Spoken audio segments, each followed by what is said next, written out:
Hello, everybody. Good morning, and thank you for being here. When I learned that I would be receiving the Her World Young Woman Achiever of the Year award, I was humbled. I received the call from Her World on a cool, sunny morning in Cinque Terre, Italy. I was taking a short break, having just completed another intense showcase at the Salone Satellite in Milan. I stood there stunned.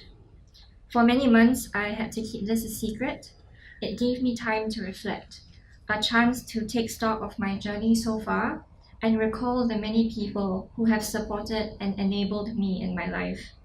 It's 33 years worth of people to thank and things to be grateful for in 5 minutes.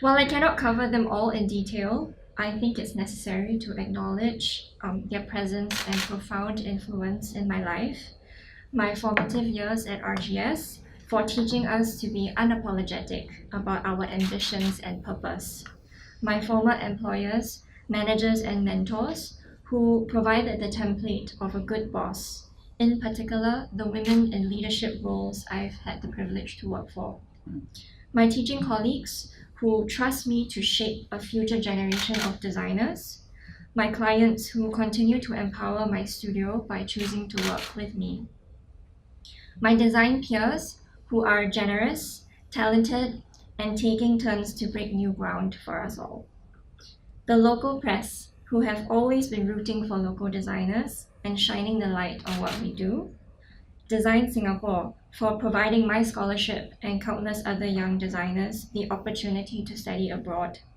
my small and young team, without which I wouldn't be able to accomplish half the things I have so far, my friends who have always rooted for me and for my dreams while they were still just dreams, friends like Tay Su Ching, my family who keep my feet on the ground but also urge me to fly, and Han Wai, my future husband, my best friend, my co-conspirator, and an internationally acclaimed industrial designer. I would like to thank SPH and Her World team for this award, for their mission to uncover inspiring women in Singapore each year and to celebrate their diverse achievements. I believe this is an important message for little girls everywhere, that hopes and dreams come in different shapes and sizes, and that all of them are attainable. They are possible. The world of industrial design and architecture is dominated by men. We have fewer female heroes. Of the women designers who have made their mark in history, they have succeeded not only through their talents, but also through the fierce insistence of their work and their right to work. Like a daisy chain through history, each woman dismantles social barriers, sticking to their guns, one woman paving the way for the next. I stand on the shoulder of those women. The first year establishing my design studio in Singapore was tough. I had left a very good job to chase after a dream, and reality was starting to sink in. When will the next project come through? Do I have enough money for rent next month? Am I even still going to be here next year? The struggles also ran deeper and more subtler. I remember bringing a client along with me to a factory visit, and the factory manager instinctively referred to me as my client's secretary. Another time, someone tried to hire me and actually said this to my face as part of the pitch. Female designers are better because they are more obedient and they respond better to authority. Having spent so long focused on my design ambitions, it had not occurred to me that I was also a woman working in industrial design in Asia. But now, running a business and having to fend for myself, I would be reminded from time to time.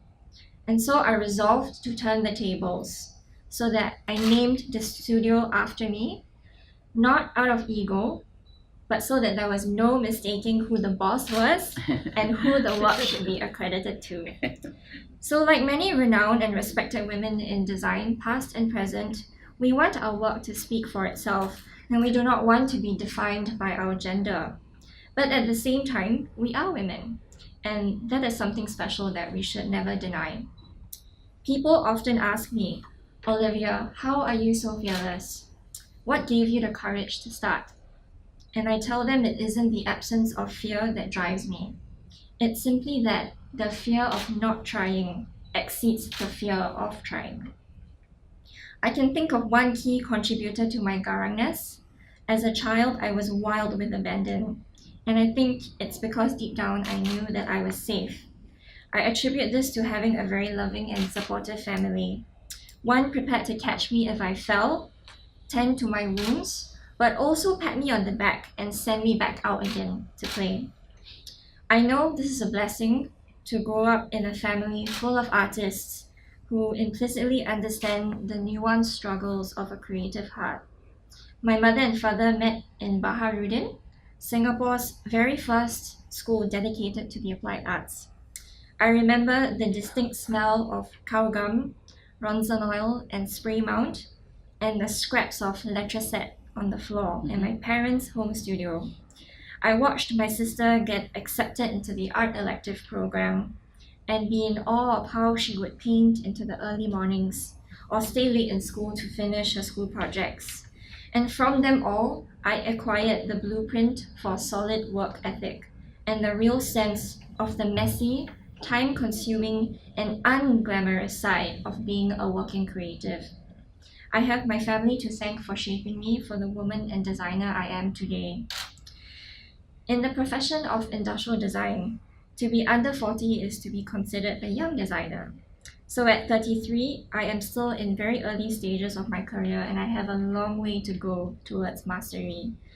Thank you for the recognition, the validation, and encouragement, and I am inspired to keep going.